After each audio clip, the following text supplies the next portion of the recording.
que viurem mil aventures passejant pels nostres pobles. Oloren les esperances que desprenen els seus carrers i tradicions. Som un país en ruta i portem dins del cor.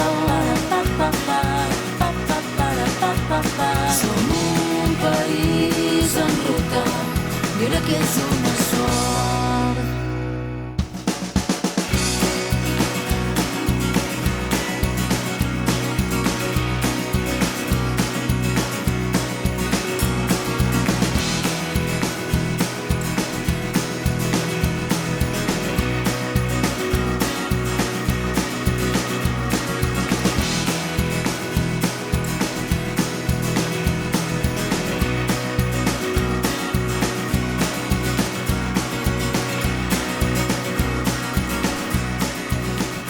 Molt benvinguts. Avui l'equip de País en Ruta ens trobem a l'Alta Garrotxa, concretament a Montagut i Oix, amb unes vistes avui espectaculars. Envoltats d'una bellesa excepcional, Albert. Vols saber què farem avui? Home, sí, i ells que ens veuen des de casa i ens escolten també, eh? Doncs avui agafarem la motxilla i anirem fins a la vall d'Urmuller, presidida pels Roures del Rei, i també enfilarem el camí que anirà des de Montagut fins al Salt del Brull i al Gorg Blau.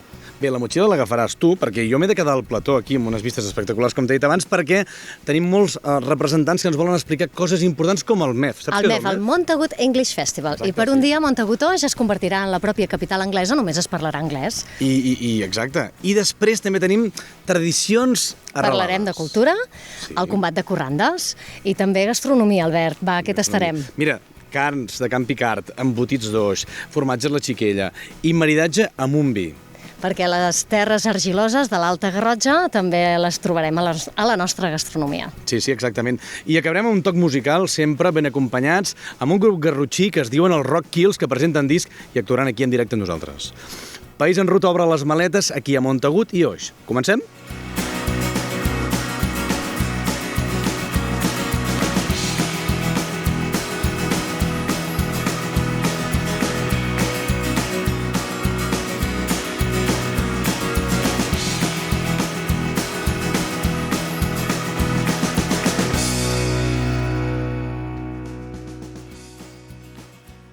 Ens hem instal·lat un dels cims més simbòlics de l'Alta Garrotxa. Concretament ens trobem en el punt de 600 metres d'alçada, concretament a la Mare de Déu del Cos, a darrere nostra, al santuari. Unes vistes que predominen magnífiques. Tenim la zona volcànica de la Garrotxa, la vall de Llierca, i escolteu, tenim un programa avui molt i molt complet, com sempre. Recordeu que País en Ruta s'emet en els dos mitjans més potents de la vostra comarca, que és a través de les zones de la ràdio o bé a través de la petita pantalla. Montagut i Oix forma part de la denominada Alta Garrotxa. Montagut Oix abasta la major part del que es considera Alta Garrotxa i engloba el Puig del Ferran, els Cingles de Talaixà, la Serra de Santa Bàrbara, el Cos, la Vall d'Urmuller, el Coma Negra, el Puig de les Bruixes i el Bassegoda. Gran part de la superfície és forestal. El terme municipal comprèn el poble de Montagut, que n'és el cap, el poble d'Oix, i els veïnats i masies de Carrera, Fluvià, Llerca, Monars, Sant Eudald del Jou, Sant Miquel de Pera, Santa Bàrbara de Pruneres, Talaixà, Torralles, el Cos, els Angles i els Vilars. És un indret on sempre hi ha hagut població escassa. En l'actualitat, tots els termes associats sota el nom de Montagut Oix tenen prop de més de 900 habitants. L'agricultura també és present al municipi. Actualment hi predomina el cultiu de blat de moro i farratge. La ramaderia la trobem a grans zones dedicades a la pastura de bestiar porcí, oví, boví i aviram. Aquesta zona de l'Alta Garrotxa és coneguda per l'alta qualitat de les seves carns, embotits i formatges. Montagut Oix ha apostat per un turisme rural, familiar, de proximitat i tranquil. La creació de masies rurals i l'aposta pel descobriment de l'entorn a través de rutes programades ha servit d'impuls a aquesta part menys coneguda de la Garrotxa. Els pics elevats de pedra calcària presents a la zona volcànica resulten ideals per fer escalada. En són un exemple la cresta dels Ferrans i la zona del Castell S'Espasa, que es troba a la ruta de Sant Aniol. Els camins boscosos completen l'oferta. Aquests, més planers, ens permeten llargues caminades per fer amb amics o família i ens descobreixen indrets secrets, amagats i molt poc transitats. Els voltants de Montagut Oix són un atractiu natural format per salts d'aigua, gorgues impressionants i part del tresor arquitectònic romànic present a Catalunya. Podrem contemplar restes de castells, esglésies i antigues parròquies gairebé oblidades. Malgrat això, des dels ens públics es treballa per conservar cada element arquitectònic i recuperar la bellesa de segles passats. En són exemples la parròquia de Sant Pere de Montagut, l'església de Sant Llorenç d'Oix, la Torre de Talaixà, el Pont d'Oix, o esglésies com la de Sant Miquel de Pera. Tots ells, elements arquitectònics d'un incalculable valor.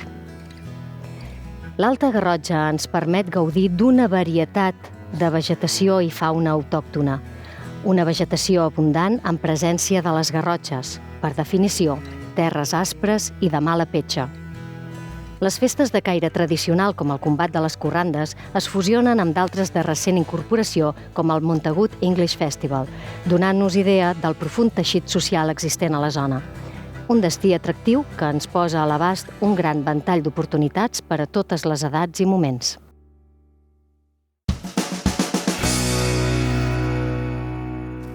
Donem la benvinguda a la Mònica Boix, alcaldessa de Montagut i Oix. Benvinguda. Gràcies per obrir-nos les portes a casa vostra. Gràcies a vosaltres per acceptar la invitació. Moltíssimes gràcies.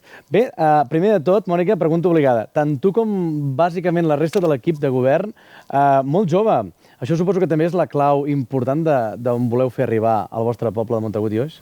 Jo penso que sí, que hem d'anar una mica per aquí, buscar gent nova, que porti noves idees, que doni dinamisme i activitat al municipi. I això és el que hem intentat fer des de l'Ajuntament de Montagut i Oix, buscar aquesta gent i fer noves activitats que dinamitzin l'activitat cultural que oferim al nostre municipi. Perquè d'iniciatives n'hem vist moltíssimes. Quines en podries destacar? Tenim iniciatives molt diferents i tenim un teixit associatiu molt important i això fa que el poble, els dos pobles que tenim, hi hagi molta vida.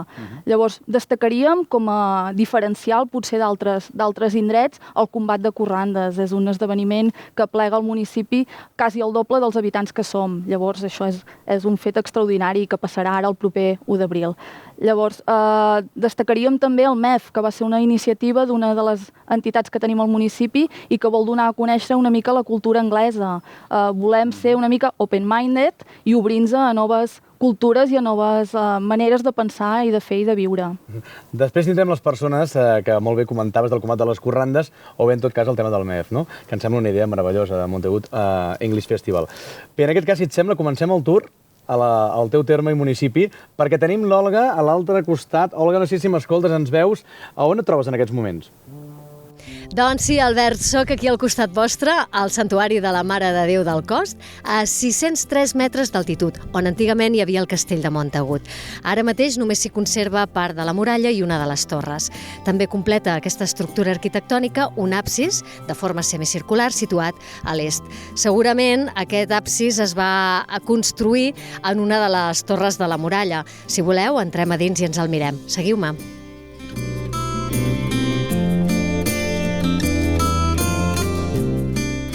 Fonts històriques ens fan pensar que el santuari acollia una capella d'origen medieval. Fins al 1936 s'hi va venerar una imatge romànica de la segona meitat del segle XIII. L'actual és una còpia feta a partir d'una fotografia creada per l'escultor Salgueda, decorada per Joaquim Marcillac. Té un cambril amb la imatge mariana que aguanta el nen Jesús a la falda. Els goigs que té dedicats canten: a aquest lloc de Montagut i el de vol que clama vos, assistiu amb promptitud, Verge Maria del Cos. Gràcies, Olga. Estem aquí al vell mig de la naturalesa i que realment amb la Mònica Boix és un plaer fer aquesta entrevista perquè hi ha llocs tan meravellosos aquí a l'Alta Garrotxa que us recomanem sempre de poder escapar-vos-hi i fer una bona estada. En aquest cas, Mònica, el tema d'estades, com està aquí la comarca de la Garrotxa? Bueno, jo crec que tenim molta oferta, que podeu trobar tant càmpings que us donen resposta a diferents necessitats. Hi ha qui necessita un càmping potser una mica més, no sé com dir-ho, assalvatjat, doncs tenim aquesta possibilitat. Hi ha un tipus de càmping que no té tan ben definides les parcel·les, que està més al mig del bosc i que estàs més en contacte amb la natura. Després hi ha càmpings més tradicionals que també donen resposta a aquestes necessitats. Tenim un gran nombre de cases i turisme rurals que també donen resposta a les necessitats de la gent i crec que som un municipi per descobrir. Jo crec que hi ha molta gent que potser ha passat alguna vegada direcció Olot, direcció Besalú i no s'ha aturat al nostre municipi. Jo els convido que ho facin i que descobreixin aquests paisatges tan meravellosos que tenim. Montagut i Oix, Mònica, on us heu proposat que pugui arribar els pròxims anys? Jo crec que nosaltres som un municipi molt extens, som el municipi més gran de la comarca de la Garrotxa, i nosaltres ens volem enfocar al turisme. Nosaltres no tenim indústria i volem focalitzar les nostres activitats a un turisme, però no un turisme qualsevol, sinó un turisme de qualitat, un turisme esportiu, un turisme familiar, i volem doncs enfocar des de l'Ajuntament, donar les directrius i anar en aquesta direcció. I és una mica la idea que tenim, de potenciar aquests indrets tan meravellosos que tenim al nostre municipi. Doncs, si ens deixeu, juntament amb l'equip de País en Ruta, ens posarem ara mateix a poder fer-los descobrir la gent que ens està escoltant a través de la màgia de la ràdio o bé a través de la televisió, tot aquest paratge natural fantàstic, que és un gran plaer estar aquí amb vosaltres. Molt bé, moltes gràcies. Gràcies, Mònica. Nosaltres continuem amb moltes més coses.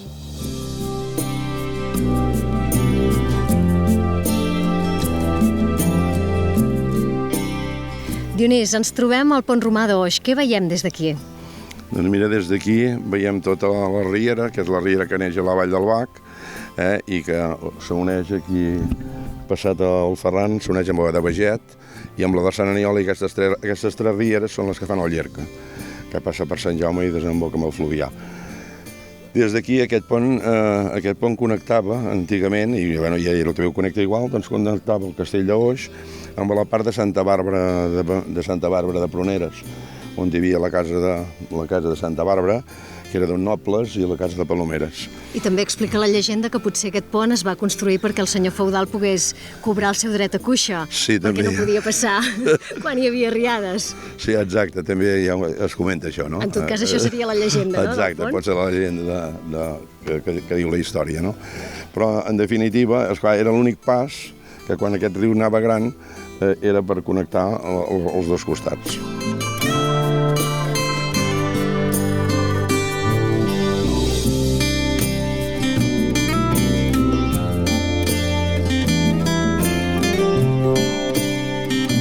Dionís, som dins l'església d'origen romànic. Què hi trobem aquí dins? Aquí hi trobem doncs, que al temps de la Guerra Civil es va incendiar l'església. Després de la guerra van fer recol·lectes amb els veïns, la van restaurar, la van modernitzar. I fruit de la restauració, què s'hi va trobar? Llavors, aquesta restauració es devia fer l'any 75 o així, que es va tornar a treure tot el que es havia fet. I llavors amb aquesta es va trobar aquesta pica bautismal, que és original i que és molt maca, és una de les piques maques que hi ha. I després aquí també tenim l'escut d'Oboixo, que és l'escut que fan servir inclús l'Associació de Veïns del Poble, i no hi tenim gaire res més, no? No és una església molt diferenciada, és la clàssica romànica del segle X.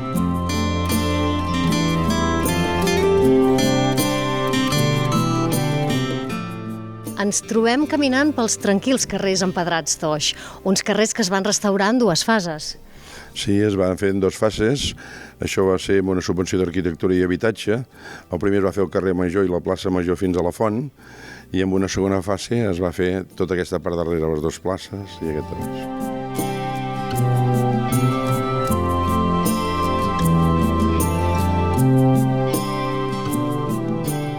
Hem sortit d'Oix i estem a punt d'arribar a la Vall d'Ormoller. Hem fet una petita aturada per contemplar el paisatge. Dionís, què veiem ara? Sí, estem entrant a la Vall d'Ormoller, aquí hi ha el Pas de Llevarals, penso que és el punt més maco d'aquí.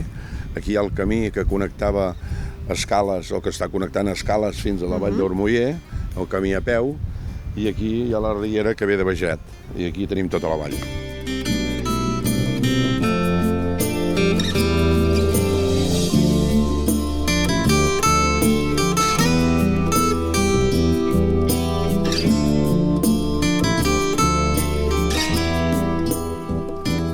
Hem arribat amb en Dionís Cros a la Vall d'Ormoller. Des d'aquí sentim la riera, hem passat per uns camins de pedres estrets, hem fet una bona caminada i ara ens trobem enmig dels dos roures centenaris. Dionís, la Vall d'Ormoller, d'on surt aquest nom? Aquest nom jo no ho sé exactament, però he sentit comentaris, no, de la gent gran que deien que en un moment s'hi havia estat buscant or. I com que l'or es desfeia, o surt, diríem, hort moll, o ormoller. Jo és una anècdota que he sentit. No? Doncs ara la riquesa es troba al paratge, la riquesa natural és el que ens ha quedat i part d'aquesta riquesa natural serien aquests roures que han vist passar traginers, carboners, que han vist com han canviat els temps, com els masos també s'han anat despoblant i com també aquesta vall va patir diguéssim, un moviment de defensa de la terra. Com va anar això? Exactament, aquests roures que sembla que compten entre 5 o 600 anys, abans eren 3, em sembla que fa 20 anys o 22 anys que un va caure, es va corcar i es va el fer tan vells, i em sembla que eren els roures catalogats més grans que hi havia, no? Perquè em sembla que, no sé, si tenien de ser 6 o 7 persones per donar la volta al roure, no? Això, doncs, va ser una llàstima que es malvé aquell, però veig que tots s'estan deteriorant i amb el temps suposo que no passa en va, no? I la vall, de totes maneres, s'ha conservat ara sí com a paratge d'interès nacional? Sí, la vall és un espai protegit, és un espai protegit, es va formar el Consorci de l'Alta Garrotxa per protegir la vall. Aquesta vall, 30 anys enrere, hi havia molta gent que venia a acampar-hi, a passar-hi l'estiu, i estava molt concorreguda. Llavors va passar a mans privades, l'altre propietari amb el fer càmpings a Oix i això es va tallar l'acampada lliure que hi havia, no? I ara està molt verge, molt bé.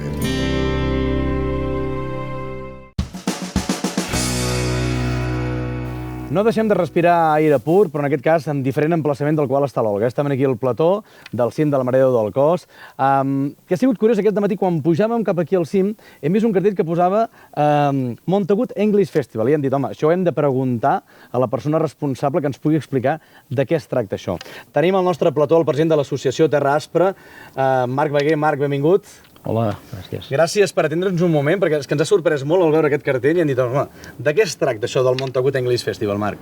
Bé, aquesta és una activitat que juntament a l'Associació Terra Aspra de Montagut, juntament amb altres associacions i l'Ajuntament, doncs hem volgut impulsar.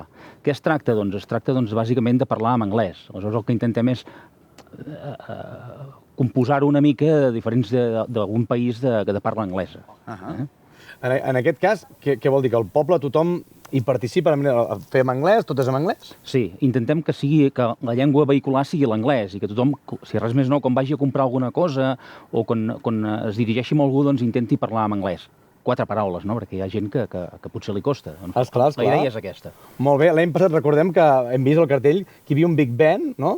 Una mica per simbolitzar el canvi del que fèieu. Sí, l'any passat vam voler-ho simbolitzar o agafar una mica el país de l'Anglaterra, no? Aleshores, per això vam posar aquest símbol en el programa que venia a ser l'extensió del campanar de Montagut. Val a dir que és la segona edició. La primera edició com va anar? Com va transcórrer? A nosaltres ens va agradar molt, i jo crec que la gent també. Va venir més gent inclús de la que realment ens esperàvem. Va estar molt bé, realment. Les persones que n'estiguin veient a través de la televisió o estiguin escoltant a través de la ràdio, com ho podríem fer per venir a participar en aquest Montagut English Festival? Es poden posar en contacte amb qualsevol de les associacions del municipi, amb l'Ajuntament, amb nosaltres, amb Terra Aspra, amb l'Associació de Veïns de la Cometa, inclús amb l'escola, perquè també hi participa d'una manera molt activa, per cert. I vaja, seran molt benvinguts tothom qui vulgui. Petits i grans hi poden participar en aquest Montagut English Festival, que és a finals de maig, si no m'equivoco. Correcte, el 28 de maig. El 28 de maig, no? Doncs molt bé, si ho volen saber més, doncs aquí 28 de maig, al Montagut English Festival. Donem les gràcies al president de l'associació Terra Aspra, Marc Beguer. Moltes gràcies. Moltes gràcies a vosaltres. Molt bé, doncs escolta, nosaltres continuem i l'Olga fa estona que no sabem res d'ella. Olga, em sents, Olga? On ets? Doncs, hola, Albert. Escolta, saps què passa? Que m'he perdut. Sí. Però bé, no pateixis, que de seguida ho arreglo tot i miro a veure cap on haig d'anar, val? Fins ara. Bé, Olga, doncs deixem que s'ubiqui i busquis el camí i trobis el destí que ens hem proposat avui arribar per ensenyar als nostres telespectadors i als nostres radioients. En aquest cas, parlem de tradicions, els hi sembla bé que parlem de tradicions? Hi ha unes tradicions arrelades aquí on ens trobem en aquests moments i que es tracta del combat de les corrandes. Sincerament, desconeixia aquesta tradició, però en aquest cas és una de les més arrelades i més conegudes arreu de Catalunya, i per això hem convidat en Jonàs Carbonès, que és membre del grup de joves de Montagut. Jonàs, benvingut. Moltes gràcies. Escolta, ens has d'aclarir això del combat de les corrandes, que em sembla que és una tradició ja molt arrelada a casa vostra, no? Sí, fa 8 anys que la fem i sí, podem considerar que està arrelada perquè el primer any va petar i la gent no ens ha fallat des de llavors. I bé, t'ho explico una mica com funciona tot plegat. Sí. Molt bé, és un acte que funciona durant el dia, un acte diurn. Comencem sempre al matí amb activitats. Fa anys ens dedicàvem a fer una fira d'entitats, diferents entitats de la comarca que es poguessin presentar i ensenyar quines són les seves activitats de cara al públic. Després passàvem a una competició de talla de fusta, en la qual gent que treballa en l'àmbit forestal d'aquí a la comarca ens feien unes exhibicions de les seves facetes més bèsties amb les motosserres i aquest tipus de coses. Passàvem al dinar, un dinar sempre basat en productes molt de la terra d'aquí, mirant de potenciar els comerços del poble, el menjar de proximitat, menjar que també es pugui d'alguna manera relacionar amb el folclorisme català a nivell gastronòmic. I a partir d'aquí passàvem a l'eix central de la programació del dia, que és el combat de corrandes. Les corrandes és una forma de cant improvisat, o sigui, el que seria una pelea de gallos en el món del rap, però, dins del món folclòric català. Les persones van, canten, seguint diferents pautes, en funció del que el jurat els hi demani, i a partir d'aquí, d'alguna manera, s'han de respondre els uns als altres, i el que tingui més gràcia, el que faci les coses de manera més estructurada i amb més bon ritme, acaba passant a la següent eliminatòria. I així es van fent fins que arribava un finalista, no?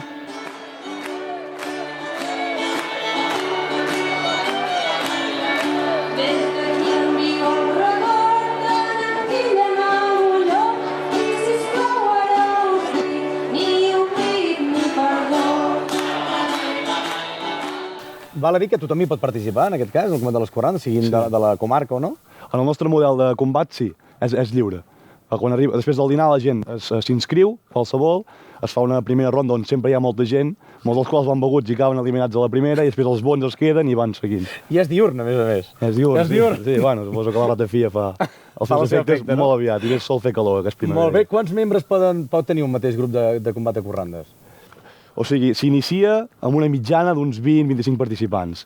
Llavors es van eliminant.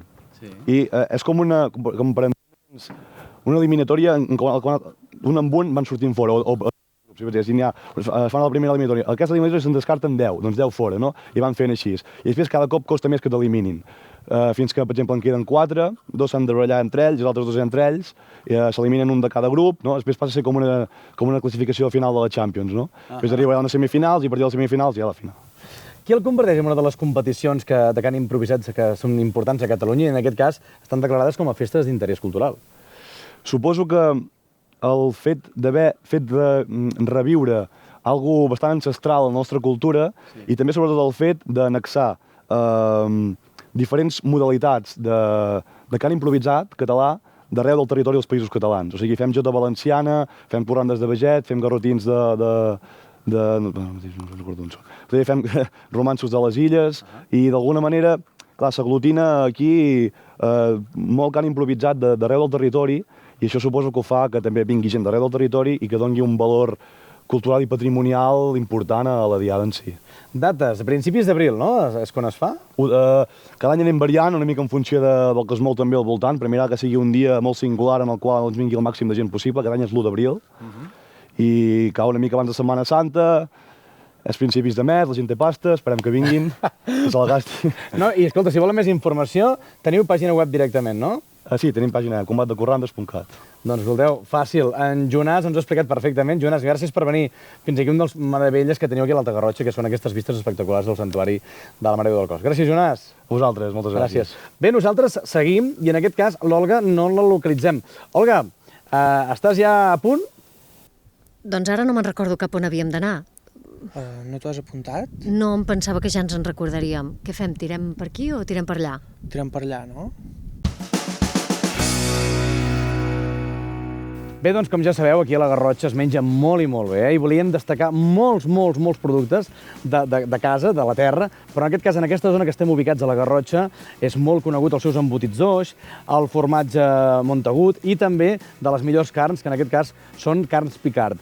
Bé, en definitiva, un luxe, Ens desplacem una mica més avall de la Garrotxa, en aquest cas a Sant Esteve d'en Bas, i des d'allà coneixerem un productor local que a través del segell de qualitat Girona Excel·lent, que és aquell segell que otorga la Diputació de Girona conjuntament amb la Cambra de Comerç, que donen segell de qualitat a aquells productors que, seguint una línia acurada, fa les coses ben fetes. I en aquest cas ens acompanya el seu formatger de la Xiquella. Oriol, benvingut. Gràcies. Escolta, merci per venir fins aquí al cim de Montagut, que diríem que és la Mare de Déu del Cos. Un plaer. Unes vistes espectaculars. Escolta, com comença tota aquesta història de la Xiquella, tu com a formatger i tot el que heu desenvolupat a Sant Esteve d'en Bas?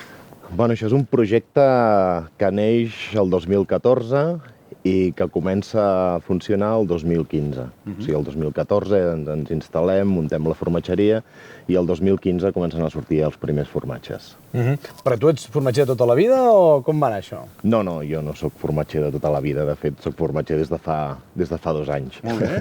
Sóc aficionat a la formatgeria i en certs moments de la meva carrera professional doncs, he treballat directe o indirectament amb formatgers i amb el món de la llet. I bueno, sempre havíem tingut aquesta curiositat i finalment vam decidir fer el pas endavant. Escolta, jo que no hi entenc de formatge, sincerament no hi entenc, i dic, quina varietat pot haver-hi dintre dels formatges, no? Quines varietats hi ha? Moltíssimes. De fet, fer formatges és... És un art, no? Segurament, bueno, varietats de formatges n'hi ha moltíssimes, moltíssimes. Al final tot ho podem acabar resumint amb si formatges curats, si formatges semicurats, si formatges de pasta tova. No? Però dintre d'aquestes grans famílies doncs hi ha moltíssims formatges. Els ingredients principals, diguéssim, la matèria prima, la llet, en aquest cas, d'on la proveu? De la mateixa zona d'en Bas? La llet de vaca, jo faig formatges amb llet de vaca i amb llet d'ovella. Els formatges que elaborem amb llet de vaca, la llet la vaig a buscar a Joanetes, que està molt a prop de casa. I la llet d'ovella, en aquest cas, ens la porten del Pirineu català.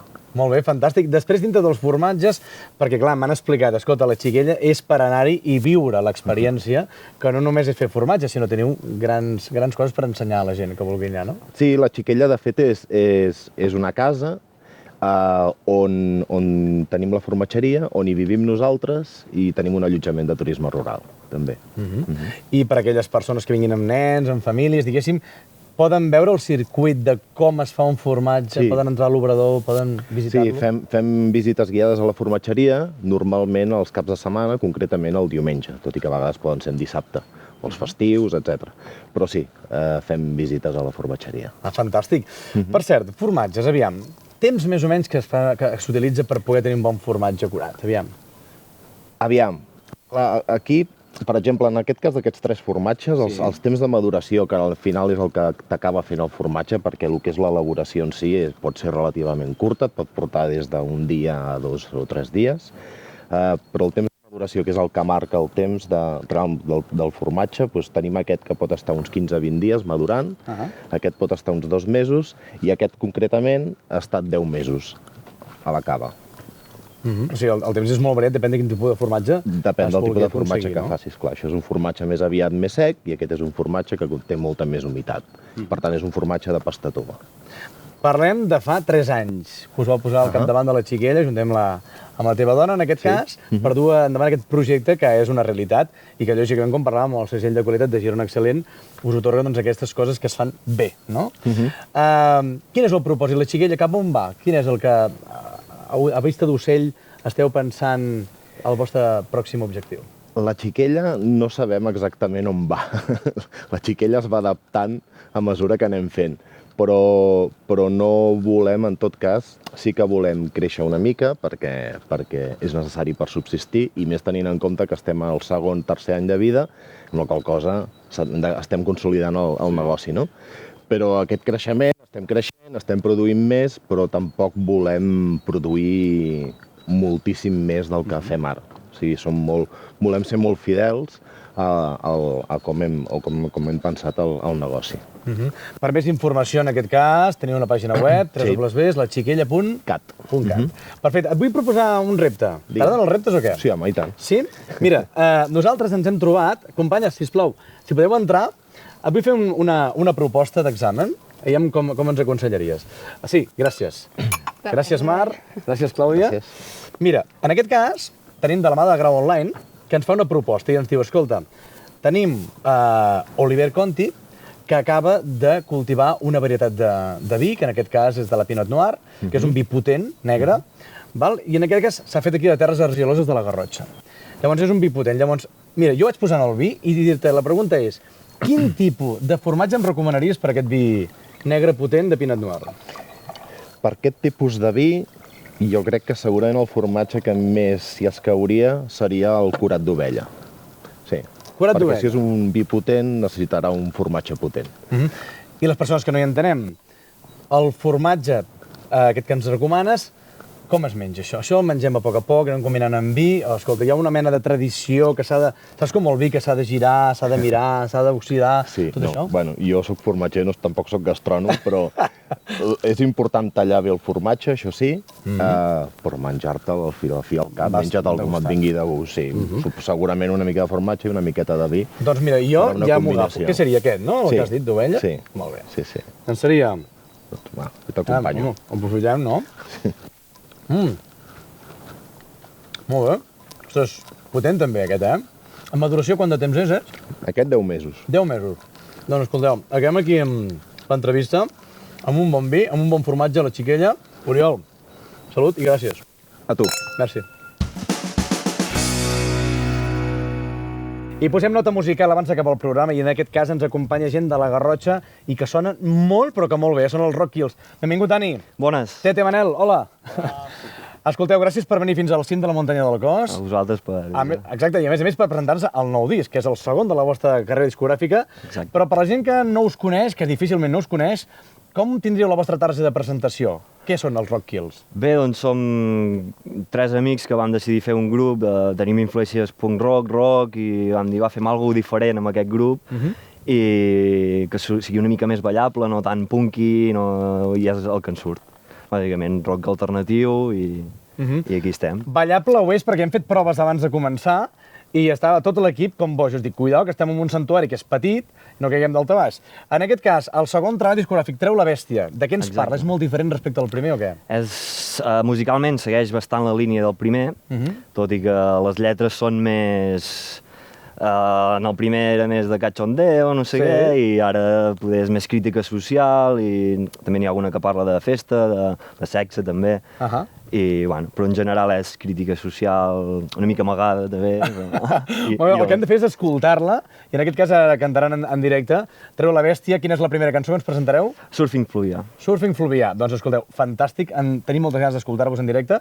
Jo estic preocupat, companys, perquè l'Olga, que us he presentat abans, no ha tornat, i encara ens hem de veure un piló de coses aquí a la zona de la Garrotxa. Per tant, companyes, entreu un moment, sisplau, perquè jo m'he de proveir, perquè jo no puc anar així per la muntanya. Gràcies. Gràcies. Per tant, jo amb les sabates i la motxilla us deixo amb la molt bona companyia de Rock Kills. Surfing Fluvià. Gràcies, nois. Endavant. Gràcies. Vagi bé.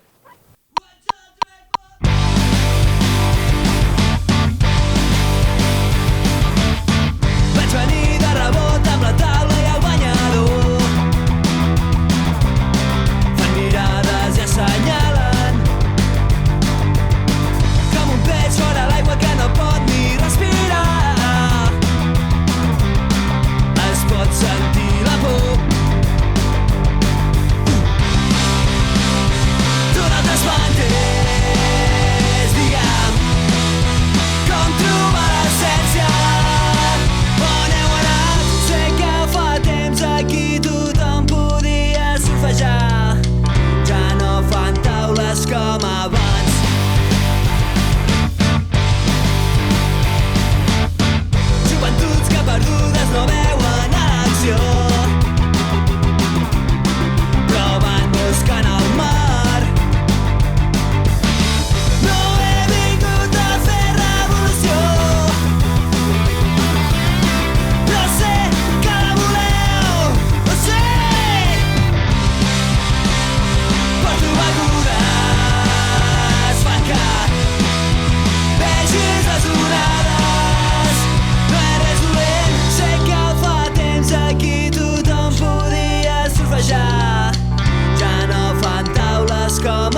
Doncs hem iniciat aquesta ruta sortint des de Montagut i ens hem parat a un dels passos, jo crec que obligatoris en aquesta visita a Sant Aniol de Gúger, que és el terme municipal de Tortellà. Estem sobre el pont de Llierca, unes vistes espectaculars. Ens dirigim a Sadernes, des d'allà comença l'autèntica ruta cap al Gorg Blau i el Salt del Brull.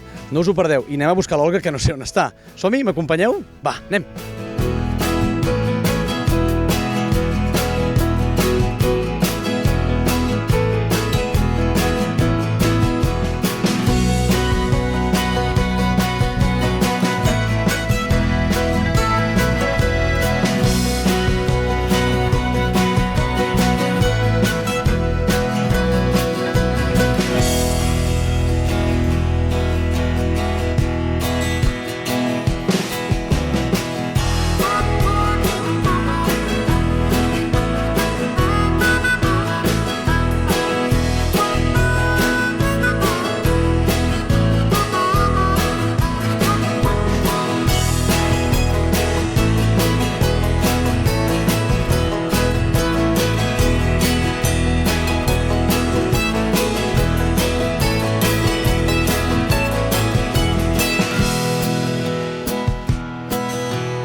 Bé, doncs arribant, Joan, hola, què tal?